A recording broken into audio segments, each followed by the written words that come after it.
मैं इमरान खान हूं। अब तक की जो सबसे बड़ी खबर है वो ये है कि गवर्नर खैबर पख्तूनख्वा ने तारीख बता दी है जिस तारीख को इंतखाबात होंगे। 16 अप्रैल का कहा गया है कि 16 अप्रैल को एक तजवीज़ दी है गवर्नर खैबर पख्तूनख्वा ने कि खैबर पख्तूनख्वा में 16 अप्रैल को इंतखाबात करवाए जाएं। अब इलेक्शन कमीशन ऑफ पाकिस्तान का एक इजलास फौरी तौर पर तलब किया गया है। उस इजलास में ये फैसला होगा कि इंतखाबात की ये तजवीज़ आ गई है, डेट आ गई है, तो कौन सी डेट कैसे फाइनल की जाए। इसमें पंजाब को भी देखा जाएगा कि पंजाब के इंतखाबात साथ हो जाएं, और अगर वफाकी हुकूमत तहलील हो जाती है, जिसके इम्कान अब कम दिखाई दे रहे हैं, शहबाज शरीफ साहब कंटिन्यू करना चाहते हैं, ऐसा लगता है कि वो नहीं चाहते कि अभी इंतखाबात में जाएं, उनको डर है, लेकिन वो अपना असर रसूख इस्तेमाल करके पंजाब और खैबर पख्तूनख्वा के इंतखाबात में धांधली करना चाहेंगे। और यही एक आखिरी रास्ता है इक़्तिदार में रहने का या इमरान खान साहब से बचने का। बहरहाल इमरान खान साहब को यह सूट करेगा कि 2 सूबों में पहले इंतखाबात हो जाएं, बाकी 2 सूबों में और वफाकी हुकूमत के लिए इंतखाबात MNS के वो बाद में हो जाएं। MNS के लिए बड़ी मुश्किल पैदा होने वाली है, क्योंकि उन्हें अपने MPS के बगैर इलेक्शन लड़ना होगा और उनके अखराजात दुगने हो जाएंगे। MPS के भी अखराजात बढ़ेंगे इन इंतखाबात के अंदर। लेकिन 16 अप्रैल की जो तारीख आई है ये ऐसे ही नहीं आई, और गवर्नर ने, ये वही गवर्नर है जिन्होंने स्टेटमेंट दिया था कि एस्टेब्लिशमेंट फैसला करेगी, और ये फैसला यानी उन्होंने सब बता दिया था कि कहीं और फैसला होता है और इसके अंदर उनको ही करना है, और उन्होंने एक इंटरव्यू भी दिया था। लेकिन गवर्नर खैबर पख्तूनख्वा ने ये क्यों किया है, क्या उन्होंने खुद किया, अपनी मर्जी से किया, या उनको मजबूर किया गया, या उन्हें कहा गया कि ठीक है आप ये कर दें, फिर देखते हैं क्या होगा। अभी भी इंतखाबात जो हैं उनके बारे में हतमी तौर पर तारीख का ऐलान नहीं किया गया। हो सकता है कि आने वाले दिनों में तारीख का ऐलान भी हो जाए। आईने पाकिस्तान के मुताबिक पाकिस्तान को इंतखाबात में जाना पड़ेगा, क्योंकि पाकिस्तान तहरीक इंसाफ ने पंजाब में और खैबर पख्तूनख्वा में दोनों जगहों पर अदालत से रुजू कर लिया है। हाई कोर्ट जो है लाहौर वाली भी और पेशावर वाली भी, वहाँ पे रुजू कर लिया है। अल्टीमेटली इंतखाबात की तरफ जाना पड़ेगा, इसके अलावा चारा और कोई नहीं है, क्योंकि आइन और कानून यही कहते हैं। तो गवर्नर खैबर पख्तूनख्वा ने एक दानिशमंदाना कदम उठाया है। मुशाहिद हुसैन सैयद साहब ने भी इस पर जोर दिया है। मुशाहिद हुसैन सैयद साहब ने कहा कि हालात ऐसे हैं कि हुकूमत को, उन्होंने कहा, बेचारी बिल्कुल ही फारिग है, और ऐसी सूरत हाल में इंतखाबात की तरफ ही जाना चाहिए। मुशाहिद हुसैन सैयद साहब ने कहा लूली लंगड़ी हुकूमत है, रोज़ जूते पड़ते हैं, गालियां पड़ रही हैं, क्या बचा है इस हुकूमत के पास, इससे बेहतर है कि इलेक्शन करवाएं। ये मुशाहिद हुसैन सैयद ने कहा। लोगों को फैसला कर देते हैं ना, जिद के ऊपर ना आए, ना इस टाइप के लोग जिद करें, ना इस साइड के लोग जिद करें, ना उस साइड के लोग जिद करें, बल्कि सबको इलेक्शन की तरफ जाना चाहिए और पाकिस्तान की आवाम को फैसला करना चाहिए कि पाकिस्तान में हुक्मरानी का हक किसका है और किसको पाकिस्तान में हुक्मरानी करनी है। ये मुशाहिद हुसैन सैयद ने भी कहा। गवर्नर खैबर पख्तूनख्वा ने बाकायदा अब तारीख जो है उसकी तजवीज़ दे दी है। इसी तरह पंजाब से भी मुझे उम्मीद है कि जल्द ही ये तजवीज़ आ जाएगी और फिर ये मामला आगे बढ़ेगा। कुछ खबरें जो हैं वो मईशत के हवाले से हैं और बड़ी अजीब और ख़ौफनाक खबरें हैं, लेकिन उससे पहले मैं आपको बताता हूँ कि सानिया पेशावर के हवाले से ख्वाजा आसिफ साहब ने स्टेटमेंट दिया है कि ज़रब-ए-अज़्ब जैसे ऑपरेशन की ज़रूरत है। यानी एक मरतबा फिर पाकिस्तान एक ऑपरेशन में जाएगा, दहशतगर्दी के खिलाफ ऑपरेशन करना पड़ेगा, जैसा कि ज़रब-ए-अज़्ब में एक ऑपरेशन हुआ था दहशतगर्दी के खिलाफ, और कौमी असम्बली की कमेटी इसका फ़ैसला करेगी। वज़ीर दिफा है ख्वाजा आसिफ, उनका बयान जो है वो अहमियत रखता है, लेकिन बहुत सारे लोग इस पर खदशात का इजहार कर रहे हैं कि पाकिस्तान दोबारा एक जंग जैसी कैफियत में चला जाएगा। इससे पहले फौरी तौर पे इकदाम किए जाएं, दहशतगर्दी के अफरियत को जो है वो ना सिर्फ कुचला जाए, बल्कि वो तमाम रास्ते भी बंद किए जाएं जहां से दहशतगर्दी पाकिस्तान में दाखिल होती है। अफगानिस्तान की हुकूमत को अंगेज करने की अशद ज़रूरत है। जो लोग अमन चाहते हैं और रियासत की रेट को तस्लीम करते हैं, उनसे बातचीत भी होनी चाहिए, लेकिन जो लोग दहशतगर्दी पर तुले हुए हैं और रियासत पाकिस्तान की रेट को तस्लीम नहीं करते, उनके साथ आनी हाथों से निपटना चाहिए। और जो लोग दहशतगर्दी के वाक़यात में मुलव्वस हैं, उनको किसी भी सूरत माफ़ी नहीं मिलनी चाहिए, उनके खिलाफ एक्शन होना चाहिए। ये है इसका सबसे इंपॉर्टेंट हिस्सा। आपको चीज़ें पाकिस्तान बेच रहा है, पाकिस्तान क्या कुछ बेच रहा है ये मैं आपको अब बताने वाला हूँ अगले चंद मिनटों में। और ये मुत्तहिदा अरब अमारात को बेची जाएंगी। 5 बड़ी कंपनियों की फ़रोख्त की पेशकश की गई है। यानी हुकूमत के 5 ऐसे इदारे हैं जिनकी फ़रोख्त के लिए पेशकश की गई है मुत्तहिदा अरब अमारात को, यानी UAE को। अब UAE को बेचा जाएगा। पहले कतर के लिए कोशिश की गई थी, अब UAE के लिए की जा रही है। ये जो 5 कंपनियां हैं जिनको बेचा जाएगा सरकारी, इनमें एक OGDCL है, आप सब जानते हैं, PPL है, नेशनल बैंक है, नेशनल बैंक इसके भी शेयर्स फरोख्त हो जाएंगे, और PIA है, पाकिस्तान एयरलाइन, आप सब अच्छी तरह जानते हैं, और PNSC, ये शामिल हैं 5 इदारे जिनको बेचा जाएगा UAE के सामने। तफसीलात के मुताबिक मौजूदा हुकूमत ने UAE की 2 बड़ी कंपनियों को रियासती इदारों के हिस्से की पेशकश कर दी है।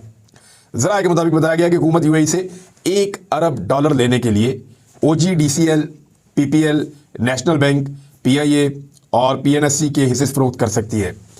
यानी मामला यह है कि पैसा लेना हमने UAE से और $1 अरब के लिए हम अपने 5 इदारे जो हैं उनको हम फरोख्त पे लगा रहे हैं। ये पाकिस्तान की इकॉनमी की हालत हो गई है।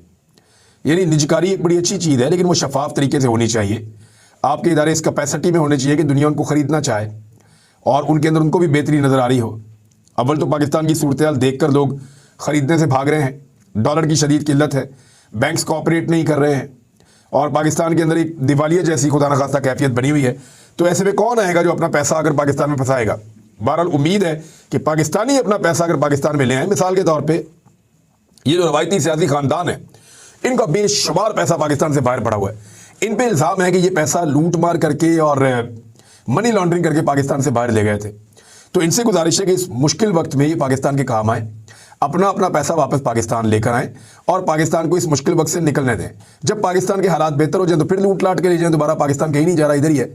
लेकिन पैसा पाकिस्तान में फ़िलहाल लेकर आए और उस पैसे को पाकिस्तान में इस्तेमाल करें, क्योंकि ये मुल्क होगा तो आप लूटेंगे, ये मुल्क होगा तो आप कमीशनें लेंगे, ये मुल्क होगा तो आप इक़्तिदार में रहेंगे। तो मुल्क का होना बहुत ज़रूरी है और मुल्क के होने के लिए मुल्क की मईशत का चलना बहुत ज़रूरी है। अब एक तरफ तो इदारे बेचे जा रहे हैं, दूसरी जानिब पर वज़ारत ख़ज़ाना क्या कह रही है? मईशत की बेहतरी के लिए आवाम को मुश्किलात बर्दाश्त करना होंगी। अब ये आप समझिए ज़रा, मैं आपको पहले भी कह रहा हूँ कि IMF के साथ अगर डील हो जाती है ना पाकिस्तान की, तो चंद अदादोशुमारी बेहतर होंगे। नंबर 1, कुछ पाकिस्तान के कौमी खजाने के अंदर पैसे आ जाएंगे। नंबर 2, कुछ दोस्त ममालिक थोड़े से पैसे दे देंगे। नंबर 3, उस डील के बाद थोड़ा सा एतमाद बढ़ेगा, आपके कुछ इदारे बिक जाएंगे, थोड़े बहुत पैसे आ जाएंगे, तनख्वाहें देने का सिस्टम चल पड़ेगा, तो एक पहिया पाकिस्तान का थोड़ा चल पड़ेगा और कुछ डॉलर भी कुछ 10-20 रुपये शायद नीचे आ जाए। ये चीज़ें तो कंट्रोल हो जाएंगी, लेकिन महंगाई कंट्रोल नहीं होगी। ये मैं आपको बार बार बता रहा हूँ। अब वजारत ख़जाना इसका एतराफ़ कर रही है। यानी ये सब कुछ जो होगा, ये दिखाने में पेपरों की हद तक पाकिस्तान के लिए बेहतर होगा, लेकिन आम आदमी के लिए उसके अंदर कोई रिलीफ नहीं होगा। उसमें क्या क्या चीज़ें हैं मैं आपके साथ शेयर कर देता हूँ। और मुज़ाकरात का आगाज़ तो हो चुका है तकरीबन, और इसके अंदर जो चीज़ें हैं जो पब्लिक को बर्दाश्त करनी पड़ेंगी, वो अशिया खुर्दोनोश की कीमतें ज़्यादा रहेंगी, गैस की कीमतें ज़्यादा रहेंगी, बिजली की कीमतें ज़्यादा रहेंगी, पेट्रोल की कीमतें ज़्यादा रहेंगी। और क्योंकि जब पेट्रोल और डीजल महंगा हो जाता है तो फिर हर चीज़ महंगी हो जाती है। खादें महंगी हो जाएंगी, इजनास महंगी हो जाएंगी, सब्जियां और फल महंगे हो जाएंगे, अद्वियात महंगी हो जाएंगी, किराए बढ़ जाएंगे गाड़ियों के, और रेंट के किराए बढ़ जाएंगे। हर चीज़ जो है वो यानी जो हाउस रेंट वगैरह है, ये सारी चीज़ों की कीमत में इजाफा हो जाएगा। तो जब इन चीज़ों की कीमत में इजाफा होगा तो एक आम पाकिस्तानी मुतासर हो जाएगा मुख्तलिफ शोबों के अंदर। तो ये चीज़ें जो है होने वाली हैं और वजारत ख़ज़ाना अब इसका एतराफ़ कर रही है। और इसी दौरान में जब नैब के अंदर तरामीम की गई हैं, यानी एक तरफ तो गरीब आदमी को नचोड़ना है, उसका खून चूसना है, हर चीज़ पे टैक्स लगाना है, तो दूसरी जानिब नैब की तरामीम करने की वजह से हाल ही में 2.5 अरब के करप्शन रेफरेंसेस अदालतों से वापस हो गए हैं। और यानी बहुत सारे केसेस होते रहते हैं। अब ये 2.5 अरब रुपए के और केसेस हैं जो 250 करोड़ ये जो केसेस हैं ये वापस हो गए हैं अदालतों से, क्योंकि नैब के कवानीन ही बदल दिए गए हैं।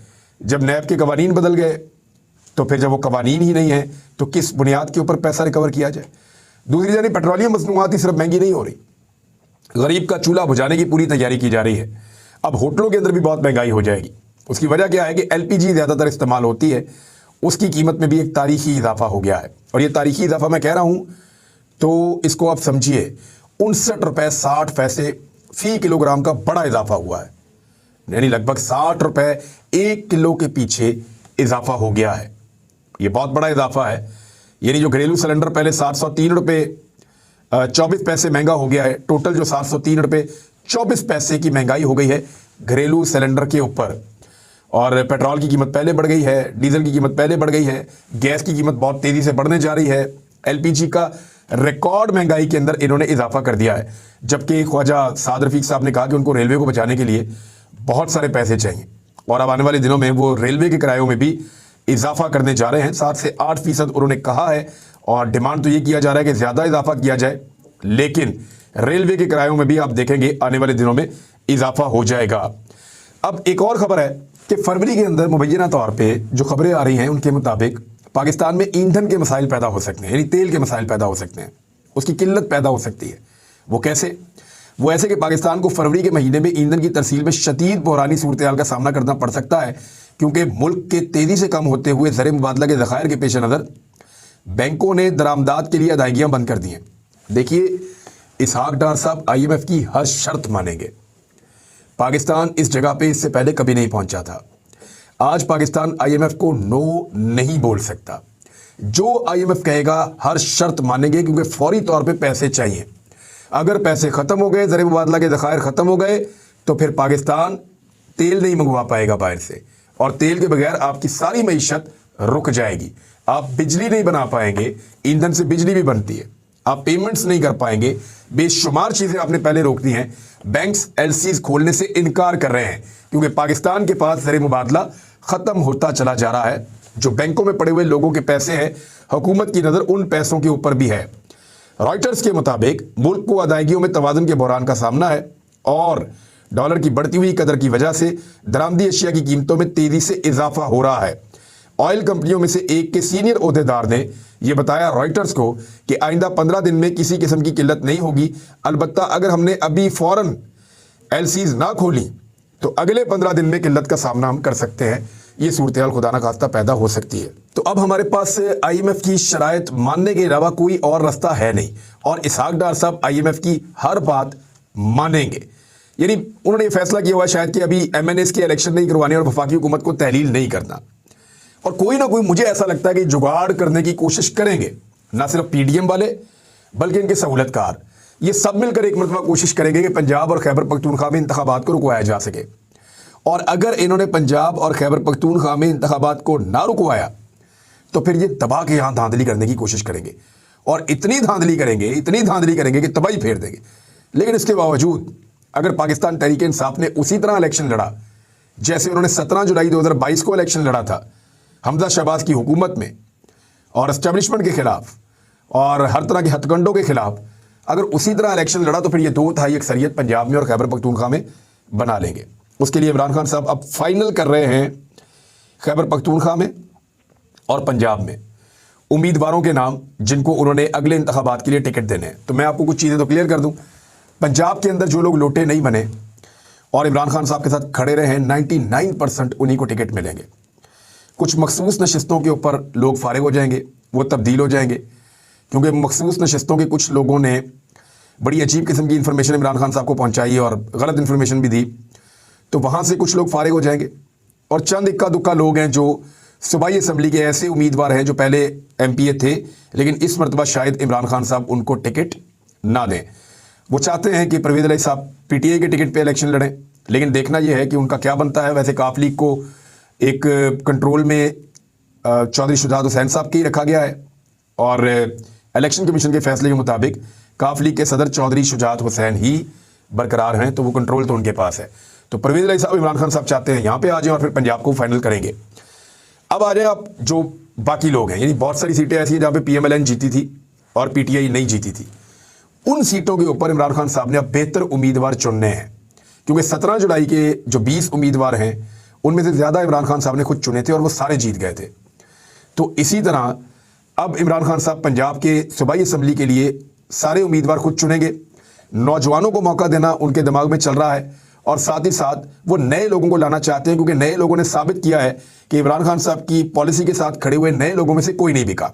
पुराने सियासतदान, रवायती सियासतदान लोटे बने हैं, लेकिन नए लोगों ने इमरान खान साहब के साथ खड़े होकर दिखाया। ज़्यादातर ऐसा ही हुआ है। खैबर पख्तूनख्वा में आ जाएं। खैबर पख्तूनख्वा में बहुत सारे ऐसे लोग हैं जो फारिग हो जाएंगे, यानी सारे तो नहीं हो जाएंगे, लेकिन अक्सरियत तो पहले वाली होगी। जो इमरान खान साहब ने पहले टिकट जिनको दिया था वही जीत कर दोबारा आ जाएंगे। लेकिन बहुत सारे लोग तब्दील हो जाएंगे, क्योंकि बहुत सारे खैबर पख्तूनख्वा में क्योंकि कोई टेस्ट आया ही नहीं ऐसा। लेकिन इमरान खान साहब को ये पता चला कि कुछ MPAs खैबर पख्तूनख्वा में ऐसे रहे हैं जिनको अब वो तब्दील करना चाहते हैं, इसीलिए कुछ लोगों ने पाकिस्तान तहरीक इंसाफ को थोड़े दिन पहले छोड़ा भी है, और वो इमरान खान साहब के खिलाफ मुख्तलिफ किस्म की कंपेन्स का हिस्सा भी रहे हैं। लेकिन खैबर पख्तूनख्वा के अंदर कुछ तब्दीली आएगी। पंजाब में जो लोग ईमानदारी के साथ खड़े रहे वो इमरान खान साहब के साथ रहेंगे। लोटों के मुकाबले में इमरान खान साहब तगड़े उम्मीदवार खड़े करना चाहते हैं ताकि सारे लोटे निशाने इबरत बने। तो नाज़रीन, ये था अब तक की सारी इन्फॉर्मेशन मैंने आप तक पहुंचा दी है। अपना ख्याल रखिएगा, अपने इस चैनल का भी। अल्लाह हाफिज़।